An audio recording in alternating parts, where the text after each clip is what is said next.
지금까지 다니엘서 강의 10번을 했고 그 10번을 통해서 다니엘서 1장부터 4장까지 말씀들을 좀 설명을 했습니다. 제가 아마 한 10년, 한 12년 전쯤인가 다니엘서를 이제 강의를 한 적이 있었는데 이번에 이제 다시 과거의 것들을 보고 또 이제 새로운 것들을 이렇게 준비를 하고 이렇게 이제 하면서 참 다니엘서는 내용이 흥미진진하다, 이런 생각을 저 개인이 하고 있습니다.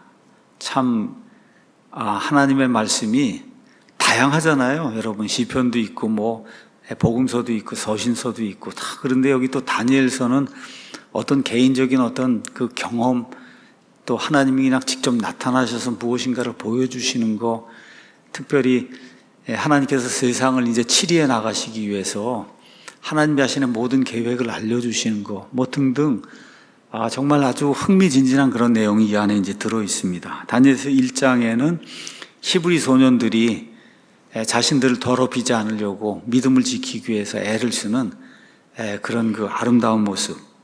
다니엘서 2장에는 그 당시 세상 최고의 지도자 느부갓네살, 이 사람이 꾼 꿈, 이걸 통해서 하나님께서 세상의 왕국들을 이끌어 나가시다가 이방인들의 때가 끝나는 때에 천년 왕국을 이루셔서 하나님의 뜻이 온전히 펼쳐지는 때가 온다.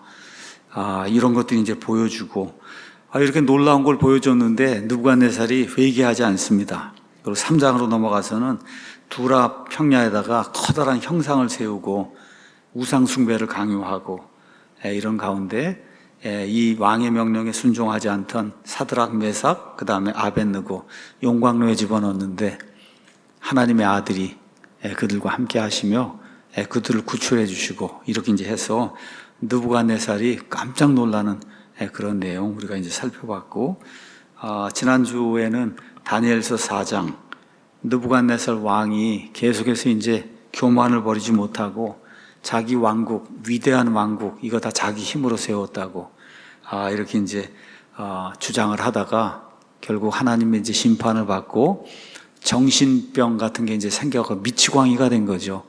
그래서 짐승처럼 이렇게 모습이 바뀌고, 그래서 7년 동안 들에 나가서 쫓겨다니고 이슬해졌고, 이렇게 하다가 하나님의 은혜로 다시 모든 것을 다시 찾고 이해력을 찾고 이렇게 되면서 정말 이스라엘의 하나님이 참 하나님이시구나 하는 그런 교훈을 배우게 된 것, 그거를 본인이 직접 글로 써서 이 온 왕국에 알리는 그런 내용을 이제 살펴봤습니다. 말씀드린 대로 성경을 강의하면서 요즘 저 자신도 큰 은혜를 받고 있습니다. 이사에서 아마 32장인가 33장까지 이제 했는데 그 전에도 많이 읽었어요. 근데 이게 강의를 하면서 이렇게 설교를 준비하기 위해서 이렇게 하게 되면 실수하면 안 되잖아요. 그래서 잘 보고 그 뜻이 무엇인가를 이렇게 요약을 하고 이렇게 해서 전달해 주다 보니까 나 자신에게 은혜가 되고, 또 다니엘서도 다시 한번 하나님 말씀을 좀 깊이 보고 이렇게 이제 강의하다 보니까 여러분도 뭐 은혜 받으실 수 있겠지만 저 자신이 하나님 말씀 때문에 큰 은혜를 받고 있습니다. 오늘은 다니엘서 강의 11번째 시간, 벨사살의 교만과 하나님의 바빌론 심판, 이런 제목으로 총 31절에 이제 기록이 되어 있는 이 말씀을 같이 나누려고 합니다. 역사적인 사실이에요. 위키백과나 이런 데 다 벨사살 이거 치면 다 나오거든요. 자, 그래서 다니엘서 5장, 여기 하나 아주 유명한 어떤 그 이미지가 있죠. 다니엘서 5장. 사람의 손이 나타났어요. 그림 보시면은. 벨사살이 막 지금 축하, 연애, 술잔치를 벌이고 있는데 벽에 사람의 손이 나타난 거, 사람이 나타난 게 아니라 사람의 손이 나타나서 벽에다가 글씨를 뭘 쓰잖아요. 그렇죠? 벽에 글을 쓰는 거예요. 말 그대로 그냥 벨사살이 혼비백산 해갖고 벌벌벌 떠는데 가서 보니까 허리들이 다 풀리고 무릎이 덜덜덜해서 무릎끼리 부딪히는 그런 일이 생겼다. 성경이 그렇게 할 정도로 너무 무서운, 여러분 한번 생각해 보세요. 막 술 먹고 그러고 있는데 거기에 손만 딱 나타나갖고 거기다 글을 쓰면은 얼마나 무섭겠어요. 얼마나.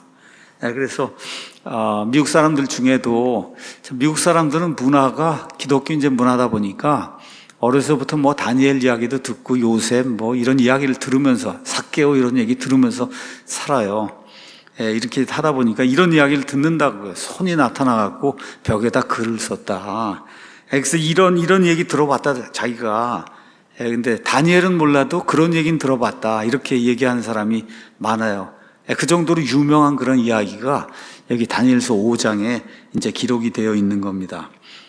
이 5장은 바빌론이란 이 제국, 그 제국 중에 특별히 바빌론이란 도시가 있어요. 바빌론 제국이 있고 바빌론이라고 한 도시가 있습니다.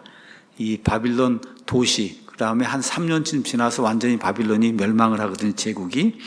여기에 임박한 하나님의 심판, 이거를 잘 보여주는 이런 말씀이 다니엘서 5장입니다.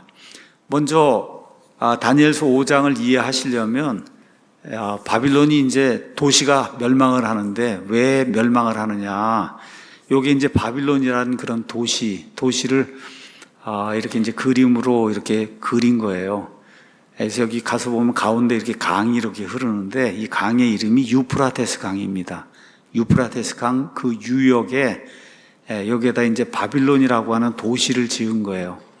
저 위에 지구라시라고 하는 아주 커다란 신전도 있고, 그 다음에 여러분 이게 물이 이렇게 강이 이렇게 흐르잖아요. 그러면 그 강물을 빼갖고 강 주변도 이렇게 똑같이 녹색으로 이렇게 쳐져 있는 거 보시죠?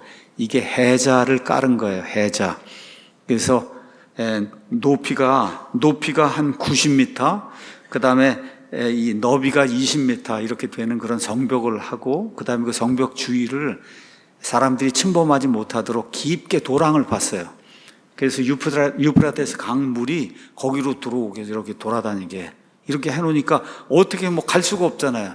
성벽도 한 20m, 이렇게 뭐 90m, 높이가 90m. 그런데 거기 올라가려고 하는데 그 밑에가 강물이고 이렇게 해자로 이렇게 다 만들어 놨으니까 말 그대로 난공불락의 도시죠. 이런 걸 지금 만들어 놓은 거예요. 느부갓네살이 자기 왕국을 지키기 위해서. 근데 저 느부갓네살의 바빌론 저 도시가 오늘 무너져 내리는 이런 이야기가 이 안에 이제 기록이 되어 있습니다.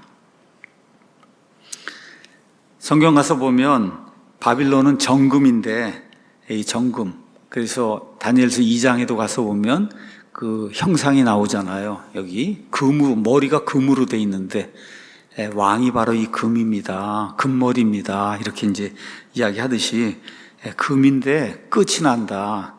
끝이 나요. 사람의 왕국으로 교만을 부리다가, 그리고 결국 느부갓네살이 본인의 힘으로 이 모든 왕국 내가 세웠다 그러고 이렇게 하다가 결국은 그 다음 세대에 이제 끝이 납니다. 그래서 바빌론이라는 도시가 완전히 이제 무너져 내리고, 오랜 시간이 지나면서 이사야에서 기록된 그런 하나님의 말씀의 예언에 따라 그냥 황무지가 돼서 아무것도 그 안에 살지 않는 이런 도시로 이제 변화가 됩니다. 시편 33편 가서 보시면 이런 말씀이 기록이 되어 있습니다. 10절, 11절.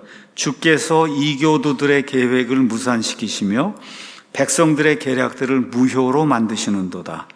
주의 계획은 영원히 서고 그분 마음의 생각들은 모든 세대에 이르리로다. 바빌론의 느부갓네살처럼 무언가 자기가 해서 그냥 왕국을 끝까지 지킬 수 있다 그러고 그랬는데, 이런 모든 건 다 끝장이 나고 오직 하나님의 계획, 이것만 영원히 서고 이런 것이 모든 세대에 이른다. 지금 하나님 말씀이 그렇게 우리에게 이야기해 주고 있습니다. 먼저 5장 1절에서 4절 여기 이제 가서 보시면, 벨사살 왕이 자기 귀족 1000명을 위해 큰 잔치를 베풀고 그 1000명 앞에서 포도주를 마시니라. 벨사살이 포도주를 맛보며 명령하여 자기 아버지 느부갓네살이 예루살렘에 있던 성전에서 탈취한 금은 그릇들을 가져오라고 하였으니, 이것은 왕과 그의 통치자들과 아내들과 첩들이 그것들로 마시려 함이었더라. 이에 그들이 예루살렘에 있던 하나님의 집 성전에서 탈취한 금그릇들을 가져오매 왕과 그의 통치자들과 아내들과 첩들이 그것들로 마시더니, 그들이 포도주를 마시고는 금과 은과 놋과 쇠와 나무와 돌로 된 신들을 찬양하니라. 이런 내용이 이제 그 안에 기록이 되어 있습니다. 자, 이제 느부갓네살이 죽었어요. 그래서 느부갓네살이 BC 562년경에 죽었다. 역사가 이제 그렇게 이야기를 합니다. 그래서 그 왕이 죽고 나니까 에빌 무로닥이라고 하는 성경에 나오는 인물이 있습니다. 아들이에요. 아들이 2년 동안 통치를 합니다. 2년. 그리고 더 이상 통치하지 못하고 그 다음에 그 뒤에 4년 동안 그의 사위가 통치해요. 네리글리사르라고 하는 이런 그 사위가 이제 통치를 하고, 그 다음에 누가 등장을 하냐면 나보니두스라고 하는 바빌론 제국의 마지막 왕이 이제 등장을 합니다. BC 556년부터 539년까지.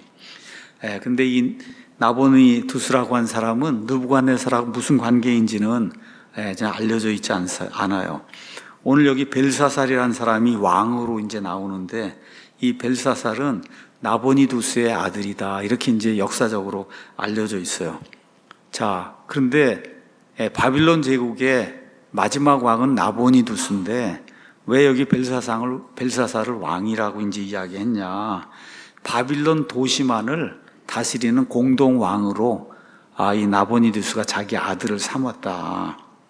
그래서 벨사살은 여기 가서 보면 느부갓네살의 손자, 아들이라고 이제 나오는데, 영어에서는 뭐 son이라고 한 말이 아들도 되고 손자도 되고 다 이제 이렇게 되기 때문에 벨사살이 자기 어머니 계열을 통해서 느부갓네살의 손자로 여겨진 그런 인물이 아니냐, 이렇게 이제 역사가들이 이제 보고 있습니다.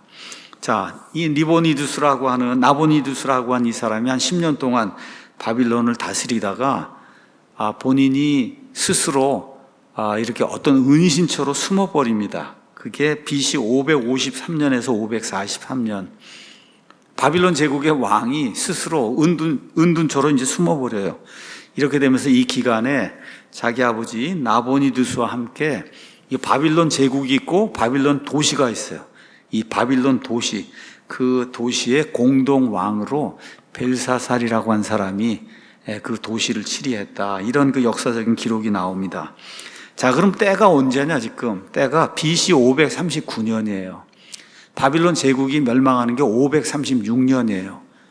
536년. 그래서 536년에 고레스가 유대인 포로들에게 너희 땅으로 돌아가서 하나님께 예배드려도 된다. 성전 짓고, 이제 이게 BC 536년인데 539년경에 지금 이 일이 일어나는 거예요.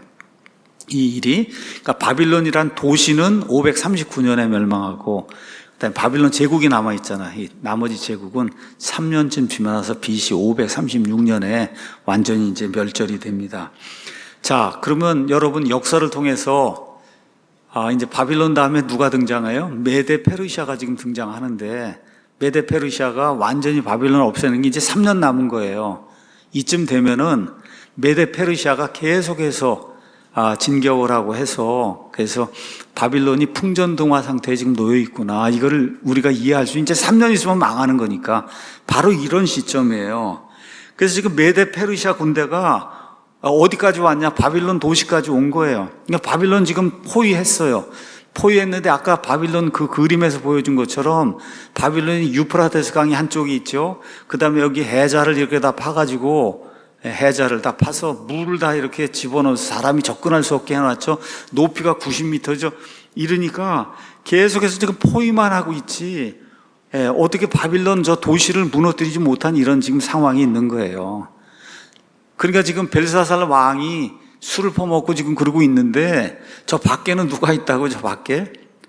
메데 페르시아 군대가 지금 와갖고 지금 포위하고 있는 이런 상황에, 포위하고 이런 상황에서 뭐 설마 바빌론이 멸망하겠냐, 이렇게 생각을 하고는 지금 열심히 술 마시고 지금 있는 거예요. 이런 상황이에요. 이런 상황.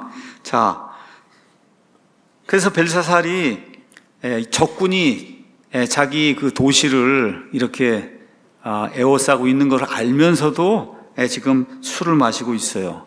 자기 할아버지 느부갓네살에게 하나님이 주신 이런 경고, 이런 건 머릿속에 두지도 않는 거죠.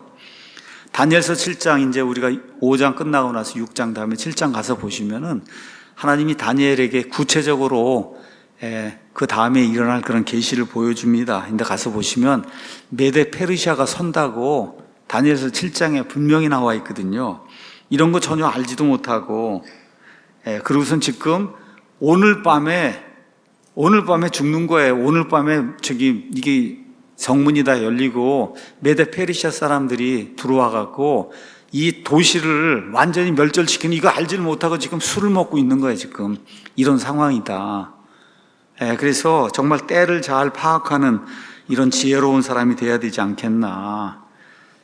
특히 대한민국에 살고 있는 그리스도인들이라고 하는 이런 분들, 정말 우리가 지금 어느 때에 살고 있는가, 정말 정신 차려야 됩니다.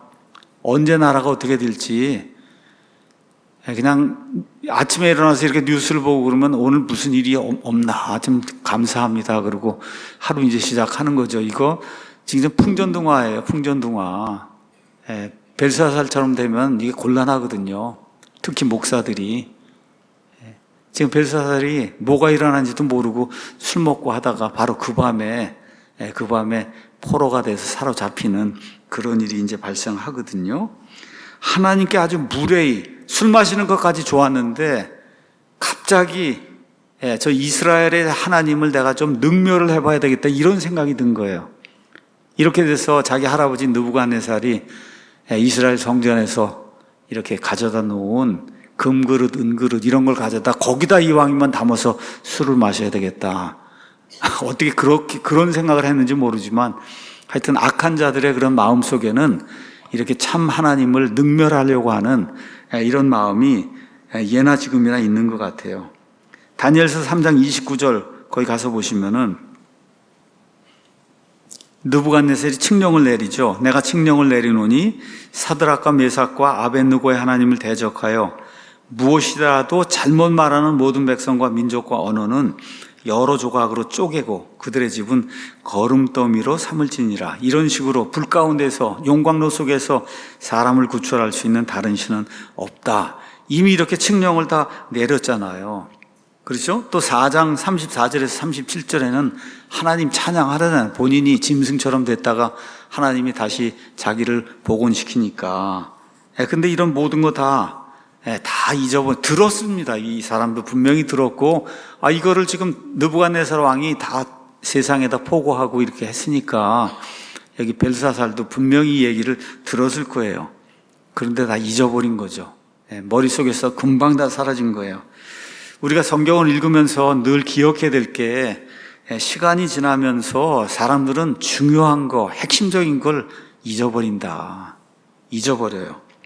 우리가 한번 재판관들의 시대에 다루는 사사기 한번 가서 보세요. 사사기. 모세 시대 지나고 여호수아 시대 지나고 같이 살던 장로들의 시대가 지나니까 우리가 언제 이집트에 살았어? 이 자손들이. 그렇게 얘기하는 거. 우리가 언제 이집트에 산 적이 있어? 홍해 바다가 갈라진 거 이런 거 우리 알지도 못해. 그렇죠? 만나 해서 40년 동안 광야 생활 우리 조상 이런 거 전혀 알지도 못하고, 가나안 정복하면서 얼마나 많은 그런 고생했고 이런 거 전혀 알지도 못하고, 그러고 가서 어떻게 해요? 그 가나안 사람들의 신을 따라서 그 신들이 참신이라고 가서 그 신들에게 경배를 드리는 그런 악한 일이 하나님의 백성이라고 하는 이스라엘 사람들에게 일어난 것을 사사기가 우리에게 보여주고 있어요. 그 사사기 이후에 왕정시대가 시작이 되고, 여러분 왕정시대 무려 한 400년이 그 동안도 그냥 동일한 일이 계속해서 발생하는 거예요. 반복하는 거예요. 그래서 하나님 잊어버리고 바알과 아스타롯 이런 거, 눈에 보이는 거, 이런 신들 섬기는 그런 일, 그래서 모세가 신명기에서 기억하라고 그렇게 이야기를 하는 것이 아닌가. 이렇게 사람들이 특별히 하나님과의 관계에서 가장 중요한 이런 걸 이렇게 잊어버리면 뭐가 나타나냐? 하나님의 손이 나타납니다. 하나님의 손가락이 나타나요. 이번에 프랑스 올림픽 하는 거 봤죠? 하나님의 손가락이 어떻게 이제 나타날 건가. 제가 또 영국에서 이런 짐승 만들어 갖고 그리고 그거 올림픽에 끌고 나와서 하는 거 다 보여줬잖아요. 그렇게 이해력이 없어서 짐승처럼 되는 거예요. 짐승처럼 된다. 지금 미국도 마찬가지고 지금 영국에 폭동이 일어나서 난리잖아요, 여러분. 그렇죠? 왜 그래요? 이슬람 이런 거 컨트롤 전혀 하지 못하고 지금 몇십 년이 지나다 보니까 하나님 하자도 꺼내지 못하는 상태가 된 거예요, 영국이. 예. 완전히 그냥 이슬람 그런 체제로 들어가 버리니까 이번에 그냥 폭발해갖고 백인들이 이건 도저히 아니지. 그리고 우선 지금 이렇게 폭동을 일으키는, 폭동은 나쁜 거죠. 근데 왜 이런 일이 생기는가를 가서 보면 너무너무 살기가 힘든 거예요, 백인들이. 이슬람 이런 사람들 때문에. 이게 핵심이지 폭동이 일어나는 게 사실 핵심이 아니에요. 왜? 얼마나 참기가 어려우면 백인들이 저렇게까지 해야 될까. 그래서 반면교사로 삼아야 돼요, 우리나라가. 이민 이런 거 세우고 하는 거 정말 잘 세우고, 가급적이면 이슬람 사람들 받아들이지 않고 이렇게 좀 해야 되는 겁니다. 미국도 말할 것도 없잖아요, 지금. 뭐 바이든 3년 이상 치매 저거 하면서 겨우 어떻게 나라를 이끌고 왔는데, 이번에 바이든보다 더 좌경화가 된 이런 사람을 투표를 하지도 않고 그냥 선정을 해갖고, 그래서 너 대통령 하라고 지금 그래갖고 지금 나와 있잖아요. 이게 점점 다 망하는 방향이고, 그게 하나님의 손가락이 나타나는 그런 일이에요. 우리 대한민국도 똑같습니다. 하나님이 어떻게 우리 자유를 주셨는가 이런 거 다 잊어버리고, 이런 번영을 어떻게 우리가 누리게 되는가 젊은 세대들이 다 잊어버려. 아무것도 모르잖아요. 뇌가 없어요. 뇌가. 이렇게 되면 어떻게 돼요? 나라 잃어요. 이게 좌익들의 손에 이게 넘어가서 다시 한번 헌법이 개정되고 만약 이런 일이 생기면 그냥 다 나라 망하는 겁니다. 그렇게 되면 하나님의 심판의 손가락이 나타나게 된다. 자, 주님의 이제 심판 선고가 5절에서 9절에 이제 나오는데, 이렇게 이제 기록이 되어 있습니다. 5절. 바로 그때 사람 손에 손가락들이 나와서 등잔대 맞은편에 있는 왕궁의 회칠한 벽에 글을 쓰므로, 왕이 글 쓰는 손의 일부를 보았는데, 그때 왕의 안색이 변하며 그의 생각들이 그를 근심하게 하였으므로 그의 허리뼈 마디들이 풀리고 그의 무릎이 서로 부딪히매 왕이 크게 소리를 질러 별을 살피는 자들과 갈대아 사람들과 쭉 데려오라고 얘기하고, 이게 뭔지 해석하면 많은 보상을 주겠다 그러고, 그 8절, 그때 왕의 모든 지혜자들이 들어왔으나 그들이 그 글을 읽거나 왕에게 그 글의 해석을 알려줄 수 없었으므로 이에 벨사살이 왕이 크게 근심하여 그의 속에서 안색이 변하였으며 그의 귀족들도 심히 놀라니라. 이런 말씀이 그 안에 기록이 되어 있습니다. 이런 글이 회칠한 벽에 쓰인 거예요. 메네 데겔 우바르신, 뭐 이런 글이 이렇게 이제 손가락에 나와서 얼마나 놀랬겠습니까, 여러분? 얼마나. 하나님의 손가락이 이렇게 나오는데, 성경 가서 보면 하나님의 손가락은 하나님의 권능을 이야기하는 그런 표현입니다. 하나님이 진짜 손가락이 있는 게 아니에요. 사람이 이해할 수 있도록 하나님의 손가락 이런 말이 나오면 이게 하나님의 권능을 이야기하는 거다. 권능. 출애굽기 8장 19절 거기 가서 보시면은 8장 19절에 마술사들이 자기들의 마술로 그와 같이 행하여 이를 내려고 하였으나, 파라오에게 내려진 심판 중에 하나가 이가 사람들에게 생겨가고 너무 가려워서 견딜 수 없는 거, 이거를 파라오의 마술사도 해보려고 그랬더니 할 수가 없는 거예요. 이를 못 내는 거예요. 이렇게 됐거든요. 이에 사람과 짐승에게 이가 있었으므로 그때 마술사들이 파라오에게 이르되 이것은 하나님의 손가락입니다. 그러니까 진짜 하나님의 손가락이 뭐 했다는 게 아니라 하나님의 권능이 나타난 거다. 우리 사람은 이를 낼 수가 없습니다. 이 사람을 괴롭히는 그 이를 하나님만이 낼 수가 있다. 그렇게 지금 이야기하는 거죠. 31장 18절 거기 가서 보시면은 십계명 그 돌판들에 대한 내용이 그 안에 있는데, 그분께서 시내산 위에서 모세와 대화하기를 마치시고 두 증언판을 그에게 주셨는데 그것들은 하나님의 손가락으로 친히 쓰신 돌판들이다. 하나님의 권능, 돌에다가 말씀을 기록할 수 있는 이와 같은 그 권능, 이런 거 얘기할 때 하나님의 손가락 이렇게 이야기하고, 시편 가서 보시면 시편 8편에 이런 말씀이 기록이 되어 있어요. 8편 3절에 주의 하늘들 곧 주의 손가락으로 지으신 작품과 주께서 정하신 달과 별들을 내가 깊이 생각해 보니 사람이 무엇이기에 주께서 그를 마음에 두시나이까. 얼마나 멋있는 말씀인지 알 수가 없어요. 시편 8편은 너무 아름다운 그런 시예요.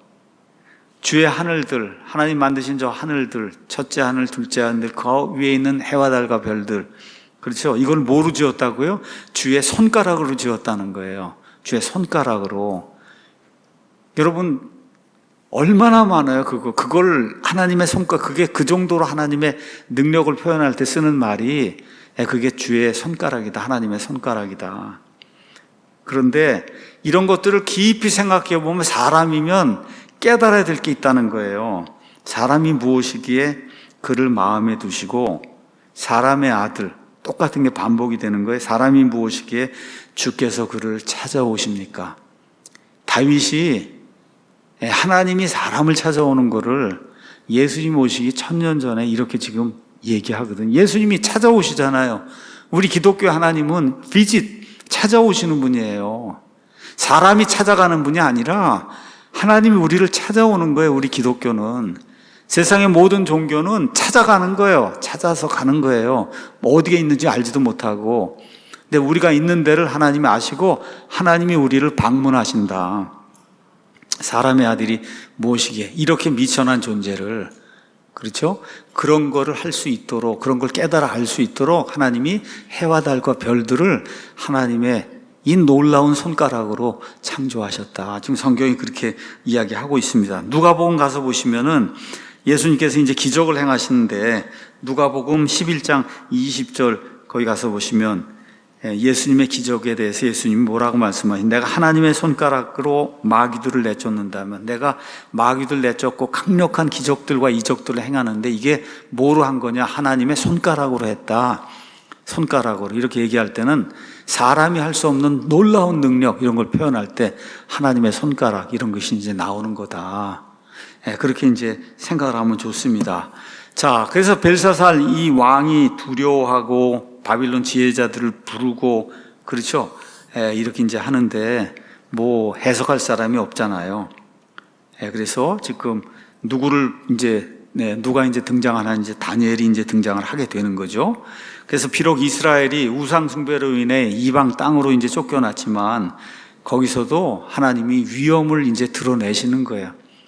하나님이 안 계신 데가 없다. 지금 이스라엘 사람들, 여기 지금 다니엘 같은 이런 사람들 다 쫓겨나서 나라 없이, 여러분 나라로 다시 돌아가서 나라를 회복하겠다는 그런 생각이 어디 있겠어요? 그렇죠? 근데 하나님이 나타나셔서 그 이방 땅에서 하나님의 위엄과 하나님의 강력하심을 지금 보여주는 이런 내용이 이 안에 기록이 되어 있죠. 다시 말해, 믿는 사람들이 있는 곳에는 하나님이 늘 함께 하신다. 그래서 특별히 우리 교회 청년들 젊은 때에 하나님을 기억하고 하나님을 두려워해야 됩니다. 10절에서 이제 12절에는 왕비가 나타나서 권고하는 그런 내용이 나오는데 10절 가서 보니까 이때 왕비가 왕과 왕의 귀족들의 말들로 인해 잔치하는 집으로 들어와 말하여 이르되 오 왕이여 영원토록 사시옵소서 걱정하지 마십시오. 11절 왕의 왕국에 한 사람이 있는데 그의 안에는 거룩한 신들의 영이 있습니다. 왕의 아버지 시대, 이게 느부갓네살 시대를 이야기하는 거예요. 빛과 명철과 신들의 지혜 같은 지혜가 그의 안에서 발견되었나이다. 내가 말하노니 왕의 아버지 느부갓네살 왕, 곧 왕의 아버지이신 그 왕께서 그를 마술사들과 별을 살피는 자들과 갈대아 사람들과 점쟁이들의 우두머리로 삼았다. 그러니까 다니엘을 부르면 이 문제 해결할 수 있다. 지금 그렇게 이제 왕비가 이야기하는데 여러 가지 이런 그 상황상 여기 나와 있는 왕비는 아마 왕의 어머니일 거다. 나이가 들었으니까 이런 모든 거 그래도 기억하고 이렇게 다니엘을 부를 수 있지. 뭐 젊은 왕비가 그런 걸 어떻게 알겠어요? 자, 다니엘이 지금 나이가 얼마쯤 됐냐? 다니엘이 BC 606년에 바빌론으로 잡혀왔어요. BC 606년. 나이가 한 10살에서 15살 정도 되었을 때 그때 이제 잡혀왔어요. 근데 지금 얼마라고? BC 539년이에요. 그러니까 지금 나이가 얼마? 80에서 82, 3세 정도 된 노인이에요. 뭐 젊은 지금 다니엘을 데리고 오라 그런 게 아니라 나이가 한 80세 정도 된 이 노인을 데리고 오라는 거죠. 자, 벨사살은 다니엘에 대해서 들어본 적도 없고, 정말 원래 제대로 된 왕이라 그러면 벌써 다니엘을 데려오라고 그렇게 이야기해야 되는데 관심이 없는 거죠. 그렇죠? 과거에 느부갓네살의 경험을 들은 적도 있고 했지만 다 머릿속에서 사라졌어요. 이게 다 사라지고 오히려 그때 들었던 것 중에는 느부갓네살 왕이 이스라엘의 여호와의 신전에서 금그릇들을 갖고 왔다. 이것만 듣고는 그거 갖다 포도주를 마셔야 되겠다. 이런 것만 지금 생각하고 있는 이런 시점에 지금 이제 다니엘이 부르심을 받게 되죠. 13절에서 19절 이제 심판의 내용이 이제 그 안에 나옵니다. 다니엘이 왕 앞에 이끌려 나오니 왕이 다니엘에게 말하여 이르되 내가 내 아버지인 왕께서 유대인 거주지에서 데려온 유다의 포로된 자들의 자손에 속한 그 다니엘이냐. 쭉쭉 다 이야기한 다음에 16절에 내가 너의 좀 들었는데 내가 꿈을 해석할 수 있다. 자, 꿈을 해석하면 그러면 내게 보상을 주고 왕국의 셋째 7위자로 삼겠다 하는 내용이 그 안에 기록이 되어 있어요. 그러니까 이제 다니엘이 뭐라고 하느냐. 왕의 선물은 왕께서 가지시고 왕의 보상은 다른 사람에게 주십시오. 나는 필요가 없습니다. 지금 80세가 다 됐는데 무슨 그런 게 뭐가 필요가 있어요. 더구나 이거 해석하고 하는 거 뭐 가서 보면 이게 하나님의 심판인데 이런 거 심판 해석해서 무슨 돈을 벌고 그럴 내용이 아니잖아요. 그래도 내가 왕을 위해 그 글을 읽고 그 해석을 왕께 알려드리겠습니다. 자, 그래서 왕이 제안한 이런 모든 보상 제안 이런 거 다니엘이 전혀 관심이 없다. 그러면 18절부터 24절 참 다니엘이 왕을 존중히 여기면서 진실을 이야기하는 그런 그 대화가 이 안에 들어있습니다. 이런 거 우리가 좀 본받아야 될 것 같아요. 비록 이방인 왕이고 하나님이 경외하지 않지만 그래도 하나님이 세우신 왕이잖아요. 왕. 그 왕에게 어떻게 이렇게 말을 해야 되는가. 18절에 오 왕이여 지극히 높으신 하나님께서 왕의 아버지 느부갓네살에게 왕국과 위엄과 영광과 존귀를 주셨으므로 그분께서 그에게 주신 위엄으로 인해 모든 백성들과 민족들과 언어들이 그 앞에서 떨고 두려워하였으며 그가 자기가 원하는 자를 죽이고 자기가 원하는 자를 살게 하며 자기가 원하는 자를 세우고 자기가 원하는 자를 낮추었나이다. 참 느부갓네살이 위대한 왕이었다.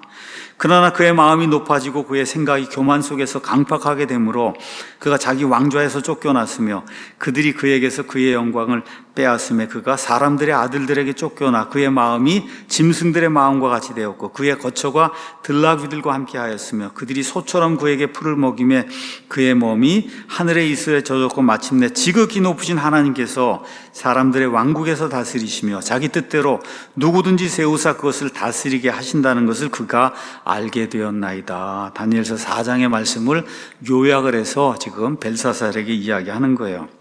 자, 그러고 나서 벨사살이요 왕은 그의 아들로서 이 모든 것을 알면서도 마음을 낮추 안다는 거예요.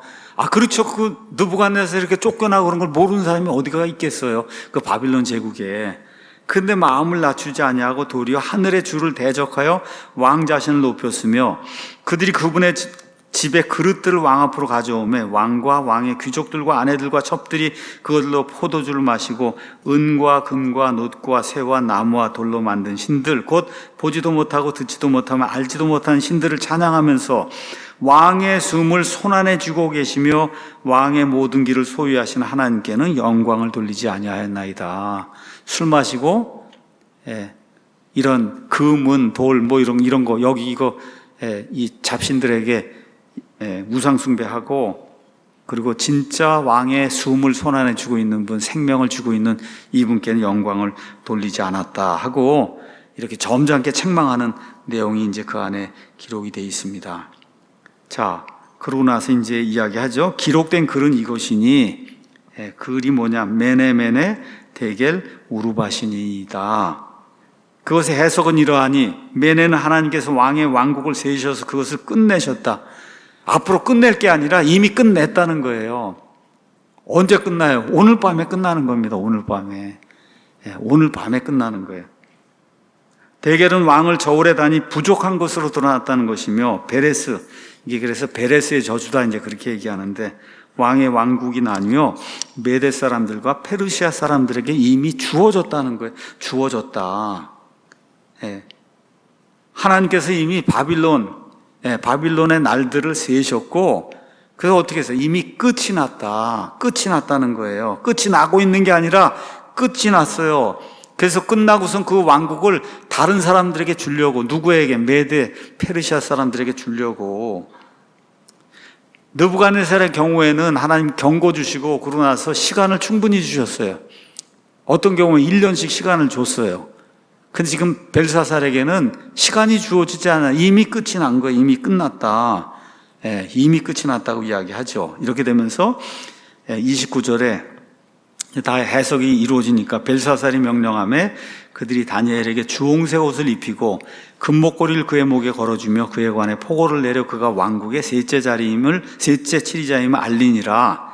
30절 그 밤에 연회장치가 끝난 그런 시점에 갈대아 사람들의 왕 벨사살이 죽임을 당하고 메대 사람 다리오가 그 왕국을 취하였는데 그는 나이가 62세쯤이었더라. 이렇게 이제 나옵니다. 62세. 드디어 이제 다리오라고 한 사람이 여기 바빌론 도시를 점령을 하고 벨사살을 죽이고, 그래서 바빌론 도시가 완전히 멸망이 되는 그런 일이 이제 생겼다고 성경이 얘기합니다. 이게 언제라고요? BC 539년. 유다의 바빌론 포로 생활이 세 번에 걸쳐서 이루어집니다. BC 606년에 처음 시작이 되는데, 그때부터 68년이 지난 이 시점에 그 바빌론 도시가 멸망이 돼. 여기 나오는 다리오는 페르시아 왕 고레스가 이제 있는데, 이 고레스의 친척, 많은 경우가 삼촌이라고 그렇게 이제 보는 것 같아요. 이 두 사람이 연합군을 형성해서 많은 민족들을 정복하고 이제 다스리게 됩니다. 여기 바빌론 제국을 한번 가서 보시죠. 여기 녹색으로 된 거, 이게 구바빌론이고, 그 다음에 여기서 보라색으로 돼 있는, 이게 영토가 굉장히 많이 확장이 돼 있잖아요. 이게 신바빌론 제국. 그래서 이 신바빌론 제국을 이렇게 확장해 놓은 사람이 느부갓네살이에요. 느부갓네살이 있고, 여기 여기가 지금의, 여러분이 이 녹색으로 돼 있는 저기가 지금의 이라크라고 보시면 됩니다. 이라크. 그래서 이라크 넘으면 누가 있어요? 지금 이란이 있잖아요. 그 이란이 지금부터 100년 전까지 이름이 페르시아였어요. 페르시아. 이 페르시아는 두 개의 민족으로 구성이 되어 있어요. 저 위에는 위에 뭐가 있어요? 엘람하고 밑에 메대. 위에가 메대, 밑에가 엘람. 이 두 개가 합쳐져서 그래서 페르시아가 이제 되는 거예요. 그래서 메대라고 하는 거, 메대는 성경에 가서 보시면 야벳의 아들 마대라고 창세기 10장 2절이 이제 이야기하고 있습니다. 엘람은 셈의 아들이에요. 창세기 10장 22절. 지금의 아제르바이잔, 페르시아의 고레스에서 이제 정복이 이제 되고 말아요. 메대가. 그래서 페르시아가 이제 유화 정책 이제 펴고 그렇게 되면서 이 엘람과 그 다음에 이제 메대는 그냥 한 민족이 되고 맙니다. 한 민족이. 그래서 이름을 뭐로 바꿔요? 페르시아로 바꾸는 거예요. 페르시아. 자, 그 다음 그림을 이제 한번 가서 보시면 저게 이제 큰 페르시아 제국입니다. 페르시아 제국. 다리오가 이제 바빌론 도시를 정복하고 9장 1절 가서 보시면 9장 1절에 다리오 왕이 나옵니다. 9장 1절 가서 보시면 메대 사람들의 시에 속한 아하수에로의 아들 다리오가 갈대아 사람들의 영토를 다스릴 왕으로 세워졌다. 세워졌다. 이렇게 이제 메대 사람들의 다리오 이렇게 나오죠. 이래서 다리오가 바빌론 도시를 이제 정복하고 바빌론 도시에 이제 왕으로 세워졌어요. 근데 한 2년 정도, 3년 정도 통치하다가 결국 고레스에 의해서 저 전 지역이 다 하나로 합쳐지게 됩니다. 이렇게 되면서 페르시아가 이제 되는 거죠. 그래서 고레스가 전체를 다스리면서 BC 536년에 페르시아 제국의 초대 왕이 되는 거예요. 초대 왕. 유대인들에게 예루살렘으로 가서 너희가 원하면 하나님의 성전을 짓고 예배 드려라. 이런 칙령을 내린 그런 일이 BC 536년에 생깁니다. 그래서 여기 536부터 뒤로 올라가서 여러분이 70년 이렇게 하면 70년 포로 생활 이렇게 이제 되는 거예요. 자, 여기 아까 말씀드린 대로 어떻게 그러면은 이 다리오와 이 메대 사람들이 바빌론 이 난공불락의 도시를 이거를 멸망을 시켰냐? 여기 지금 강이 이렇게 흐르잖아요. 그렇게 해자가 다 이렇게 파져 있었잖아요. 강을 막은 거예요, 강을. 저 위에서도 강을 막아서 물이 들어오지 못하도록. 그렇게 해갖고 여기 물을 다 빼내고, 여러분 옛날에 그 얼마나 많은 사람들이 일을 했겠어요. 그래서 강을 막고, 강물을 다른 쪽으로 돌리고, 이렇게 해서 저 물을 다 빼내고, 그런 기어 올라가서, 이렇게 해서 바빌론 도시. 그러니까 벨사살이 상상도 못하던 그런 일이 일어난 거예요, 그날 밤에. 그래서 이 메대 군사들이 터벅터벅 걸어갖고 이렇게 강을 따라 올라와갖고 그래서 저 바빌론 도시를 완전히 멸절시키는 그런 일이 이제 생깁니다. 그래서 바빌론의 완전한 멸망은 여기 외에도 여러 곳에 예언이 되어 있습니다. 여러분이 이사야서 13장, 이사야서 14장, 21장, 47장 이런 데 가서 보시면 완전히 다 바빌론 멸망에 대한 그런 내용이고, 예레미야도 2장에 걸쳐서 무려 100절이 넘게, 아마 100절이 넘을 거예요. 두 개 합치면은 예레미야 50장, 제가 한번 가서 보겠습니다. 예레미야 50장이 몇 절이냐 하면은 46절이고, 그 다음에 51장이 64절이에요. 그러니까 아마 두 개 합치면 110절인 것 같아요. 이 두 개 110절을 몽땅 다 뭐에 할애하냐? 바빌론 멸망에 할애하는 거예요. 그 정도로 하나님의 이 바빌론에 대한 그런 심판이 아주 확실하게 기록이 돼 있다. 이사야서 13장, 14장 또 제가 강의해 놓은 것도 있고 하니까 한번 가서 보시면 구체적으로 바빌론의 붕괴와 멸망에 대해서 우리가 알 수가 있습니다. 느부갓네살은 이런 그 바빌론 제국 또 바빌론 도시 이런 거 세우면서 세계의 수도로 만들고 영원 무궁토록 지속이 되는 이런 왕국을 만들어야 되겠다 이렇게 이제 생각을 했지만, 느부갓네살의 손자뻘 되는 이 벨사살이 통치하던 때에 결국 다리오가 여기는 이제 차지하게 되고 2, 3년 있다가 고레스가 전체를 다 통일하면서 왕국이 바빌론에서 페르시아로 넘어가는 이런 일이 이제 생기게 되죠. 그래서 이제 바빌론 도시는 점점 더 힘을 잃게 되고, 나중에 이제 로마의 아우구스투 시대에는 아주 황폐한 그런 사막이 되고 말았다. 그래서 그 이후로는 역사에 등장하지 않는다는 거죠. 이사야서 21장 강해를 가서 보시면, 여러분이 가서 이사야서 21장 강해를 보시면 1절에서 10절은 위대한 예언의 말씀이 나와 있어요. 뭘 얘기하냐?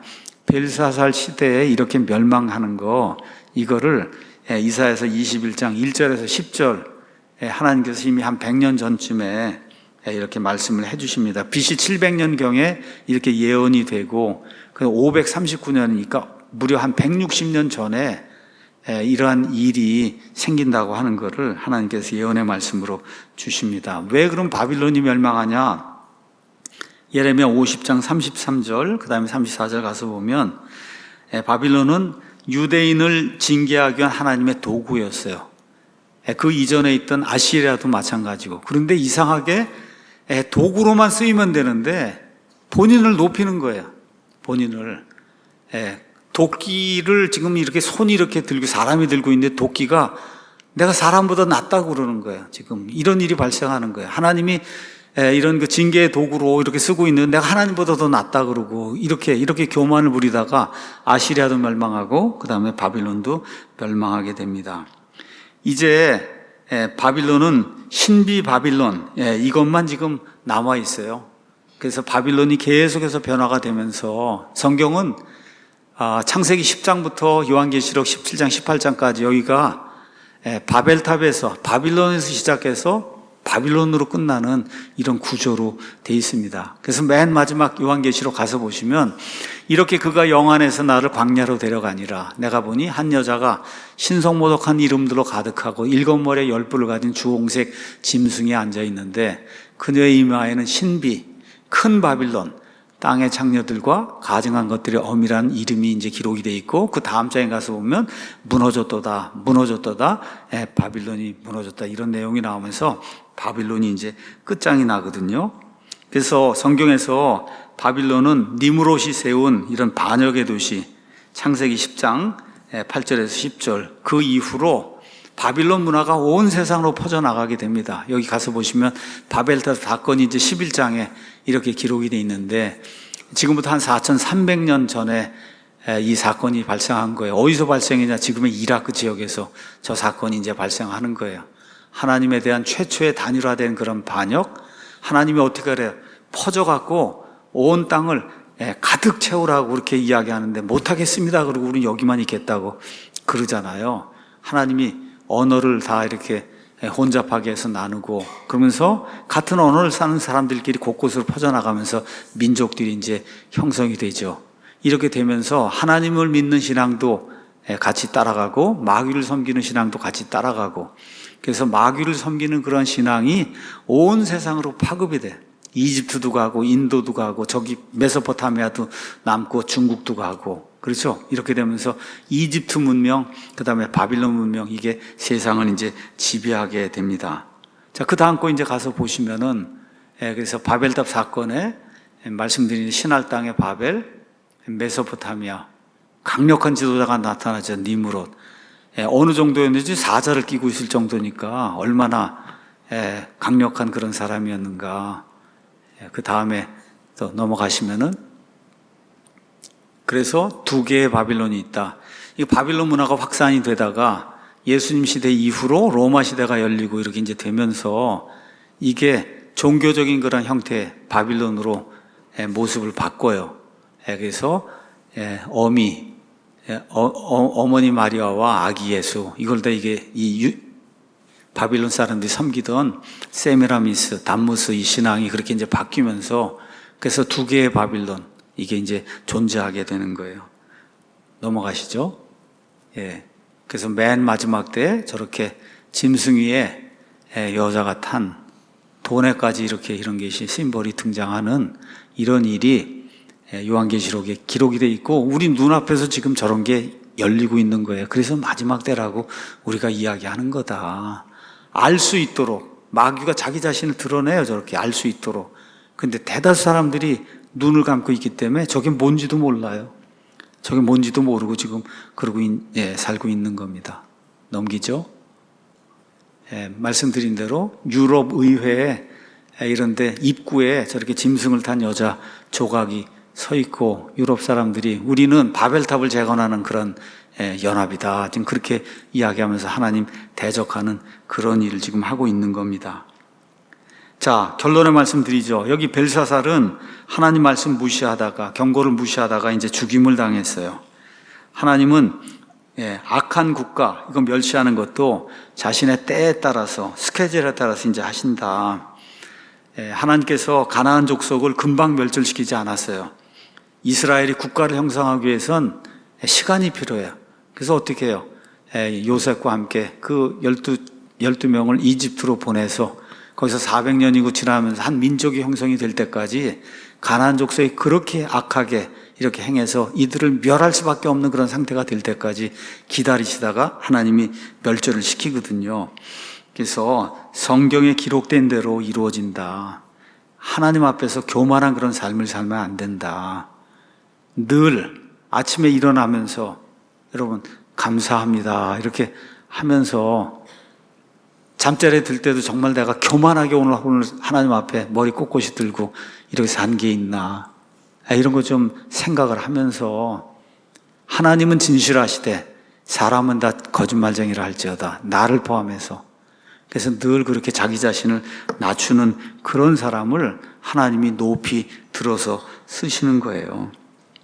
이제 예수 그리스도의 왕국이 이 땅에 이제 오게 됩니다. 이게 성경이 이야기하는 거죠. 그 왕국이 오기 전에 천년 왕국이 오기 전에 우리는 휴거돼서 부활받아서 그래서 몸이 변화가 돼서 영원토록 예수님과 함께 거하는 그런 아름다운 일이 있어요.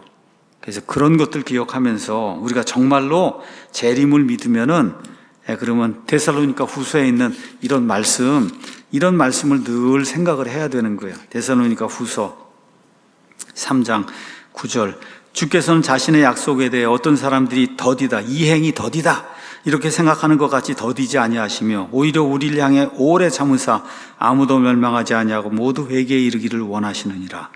그러나 주의 날이 밤에 도둑같이 오리니 그 날에 하늘들이 큰 소리와 함께 사라지고 원소들이 뜨거운 열에 녹으며 땅과 그 안에 있는 일들도 불태워지리라.